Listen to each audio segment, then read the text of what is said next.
Hi, everybody. Welcome to another episode of the Successful Women's TV show. My name is Galit Ventura-Rozen, and I am CEO of Everyday Woman Publishing. I'm so excited to have another amazing woman here today that will be sharing with us all the wonderful things she's doing as an entrepreneur. Welcome, Liselle.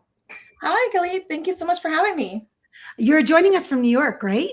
Yes, straight from Brooklyn. Ooh, I love it. Oh my gosh, I haven't been in Brooklyn in a few years. I definitely need to go back. I was born in New York. Oh, wow. But Cool. I moved to the West Coast before I was 5, but I travel there often because I have so much family there. Got But it. a little bit of me still a New York girl because I go back so much. But Yeah. I'd love to share a little bit about your bio and what you're going to be talking about today. I'm so excited to share about your handbags. That's why they're behind you.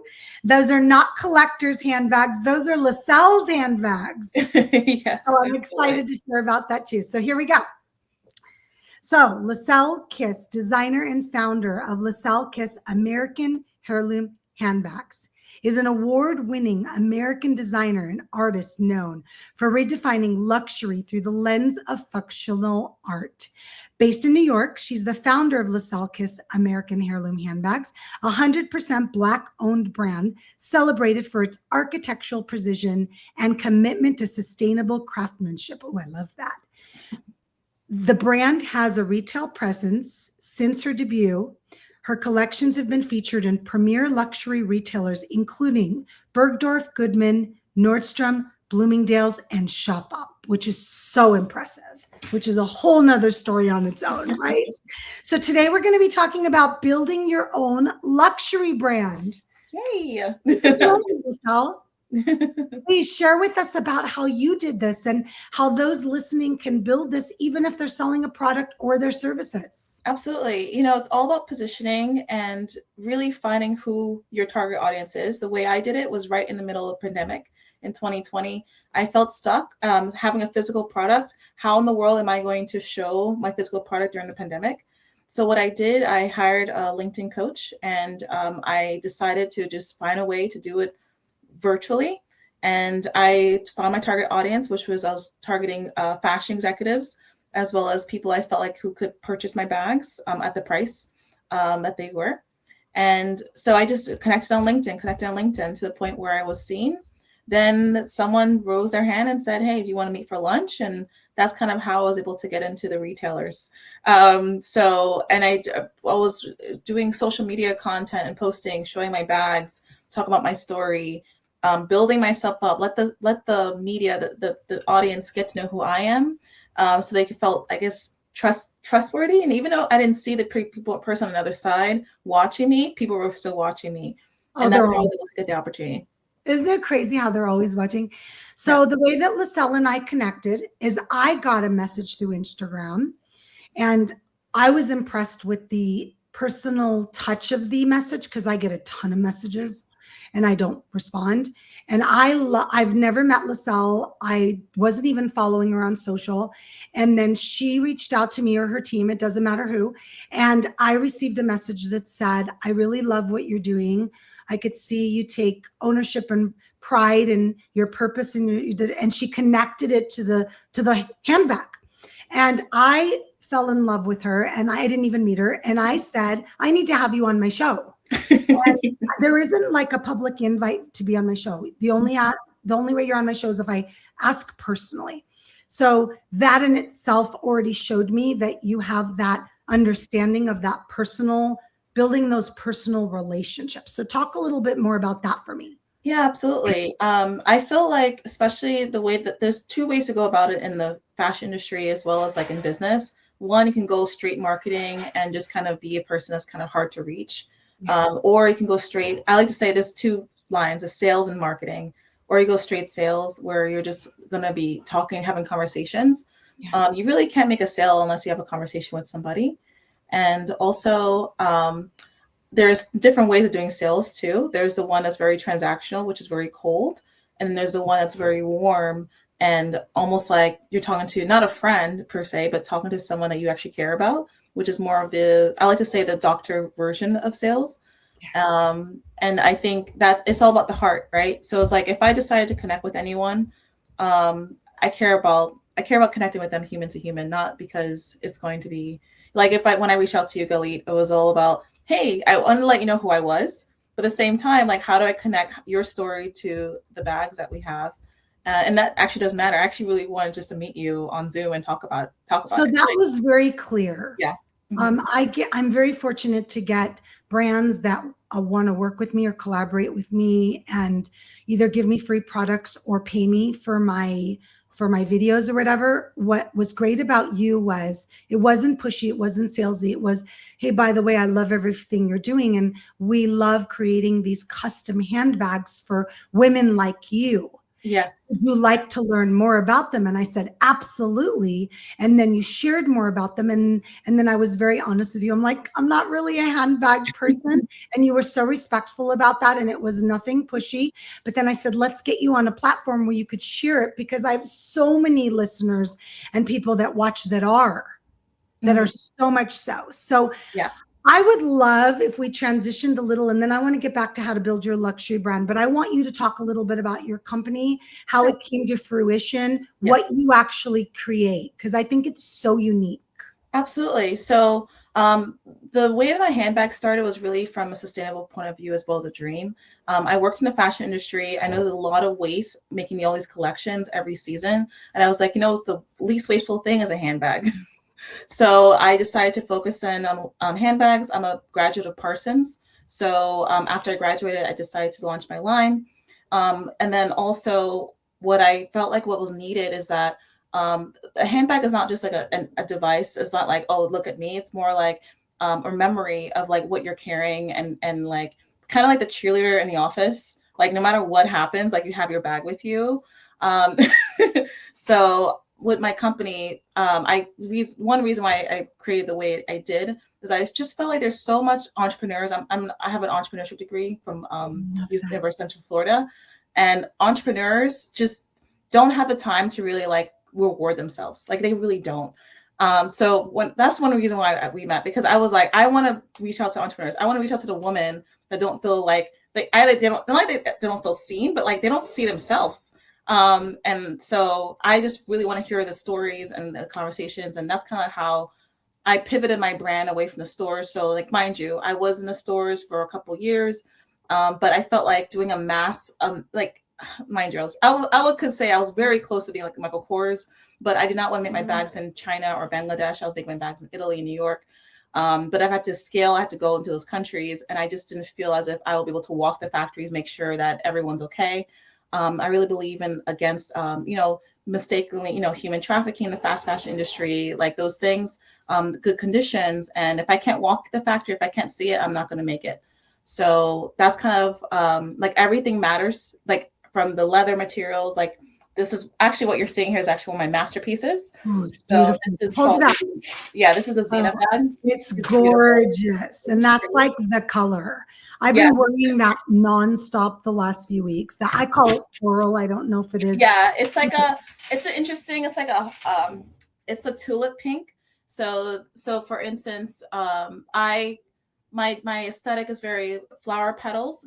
I mix architectural strength, like the Spanish rooftop tile, which is what you're seeing here in one of these bags. Beautiful. But then I add flower pockets to the front here, so you can get the strength of the woman, the entrepreneur woman, the barrier. But we have the nice pockets that are really functional. You can actually stick something in to make it really feminine. I felt like for women, like we have to remember how strong we are, but also like soft. Absolutely. And that's what, before I make a bag, when I design, I literally think about you. I think about the woman. I'm like, what does she need in her life? And what do I have to create so she can remember that? Yes. So that's just how my whole process and aesthetic goes. So how does the process go? Somebody says to you, I love your bags, I want one. Absolutely. So the way that it would work is that I'm currently doing like a invite only. That's what you're getting, because my team really was looking for the right type of people, like invite only process. We are doing a way where someone could self-select. We don't want to totally isolate everyone. But let's say we do have a moment for that. We will do a one-on-one consultation for about 30 minutes and just really talk about, hear your story, really get to know you. We feel like bigger luxury brands, it's just really like you walk into a store, really feels cold. They're looking at you, you're looking at them. You want to touch something, you don't know if you should touch it. It's just so intimidating. Yes. Whereas like, my price point's the same like Chanel and Louis Vuitton.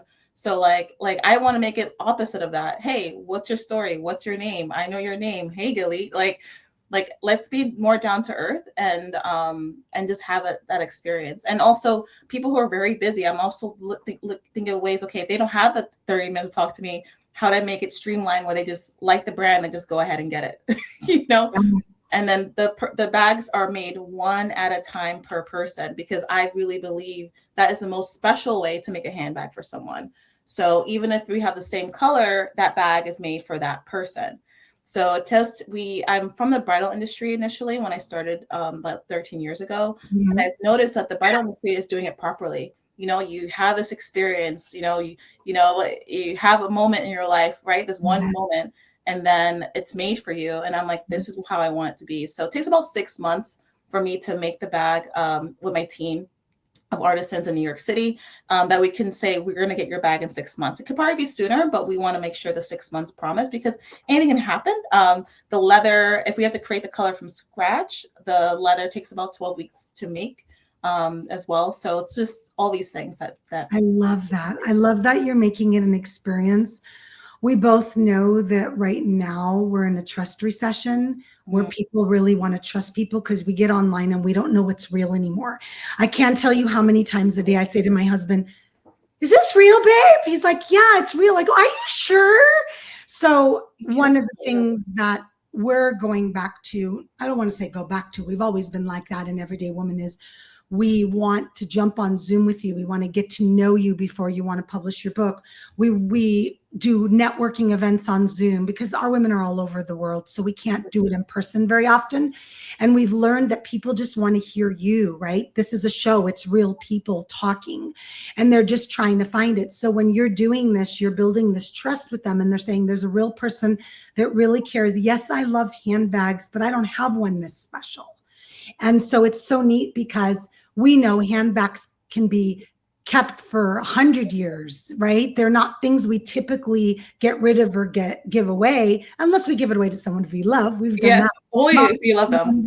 Yeah. Mom's given me, oh my God, Galit, you have to have this handbag. It's so pretty. And I'm done with it. Or she goes out of the country and buys me one, right? Moms are moms. But so let's go back to the luxury brand. You mentioned before we got on today that you were able to get on calls with some of these brands that don't even talk to people to put their handbags in their stores. Talk to me a little bit, because I think that can directly relate to anybody trying to get on the call with the right person or having somebody respond. I think the most important thing I learned in my whole experience is being as direct as possible. So direct meaning that you directly are finding your target audience. Like, who is the end user? The reason why I got on LinkedIn is like, if I'm on LinkedIn posting, I will possibly get the attention of someone, possibly an executive who possibly will be able to introduce me to possibly the accounts, right? So everything was based on possibility. And that's what happened. I did what I was supposed to do, and I got reached out to by an executive. And that was the lineage that got me the introductions necessary. Not all the accounts. There was one account that I was able to get myself, which is Bergdorf Goodman. That was based on being in a designer's retreat, literally just a designer's retreat. And they're just, and when I was at Bergdorf, they were just like, any questions about Bergdorf? I raised my hand and I asked the direct questions. Really, this is the truth. I had this very bag in my hand. And I was speaking to Linda Fargo, who is this amazing woman in the industry. And she's like, any questions? I rose my hand, pointed this at Linda Fargo, and I said, I would like to be in Bergdorf. How do I get in? That was a question. It wasn't about the history. It wasn't like sidestepping. I asked the question, and then before she even answered me, she said, well, that's cute, which was this one. And then her associate next to her said, that's cute. And I was like, I got the approval, so, and then the associate handed me the business card and said, just get in touch with us. And I said, I'm not sure if I'm ready yet. He's like, you might be more ready than you think. because I didn't think the opportunity would happen so fast, but I will. I know. It was like, I was just like, how do I get in? And then I get Yeah, but you know what we do, Liselle? We say yes, then we figure it out. Yep. That's what we do. Like women like you and me, I don't know how many times I've said yes, and only to things that make sense, align, benefit, right? I don't say yes to everything. That's not good when you're an entrepreneur. But if I know that opportunity matches me, even if I'm nervous and I'm not ready, I'll say yes, then I'll figure it out. You sound like you're like that too. Yep. And that's how it happens. I love it. I love it. So before we wrap up and you share a little bit about yourself and where people can learn more about you and connect with you, if you had somebody message you or call you or ask you, hey, Liselle, I have this idea, right? I'm really passionate about this product that I want to create. What would you tell me are the first 3 things I have to do? The first 3 things. Number 1, create a survey. Okay. And the survey will be based on what your ideal client would want. So you have to create a survey, find the questions, go to ChatGPT, find out the best questions for the survey. That's very important. Then what you do is you do a test run, like a waiting list for it, build a product, but like make sure that the waiting list is there for people to want it. And the last thing is to market it. You have to really put yourself out 90 days in advance in marketing. I like this book called The 12-Week Year. So reading that book itself will give you the answer to marketing. 12-week year. 12-week year. Yeah. You have to get that. Yes. You consolidate a year's worth of content in 12 weeks. So the way I'm able to do it, I've done it before. In 3 months, I have a year's worth of content. And then if I double it every quarter, then I have like 5 to 10 pieces of content every day. Amazing. Okay. I love that you gave that. So share with everybody where they can connect with you, follow you, find you, everything. Yes, you can find me directly on lisellekiss.com. That's my name, LISELLEKISS.com. And you can also connect with me the same name, Liselle Kiss, on Instagram, YouTube, and definitely connect with me on LinkedIn. Tell me that you found me on the Successful Women's TV show. Oh, perfect. Perfect. I appreciate you so much sharing with us your journey. Remind me how long you've been in business? We've been in business for 7 years. 7 years. Yeah. Perfect. Yeah. I love that. So new, but so successful. Congratulations on your success. I can't wait to keep watching you and your journey. I'm so glad we're connected now. And I appreciate you. And I appreciate everybody watching and listening to the Successful Women's TV show. My name is Galit Ventura-Rozen, and I will see you next time. Bye, everybody.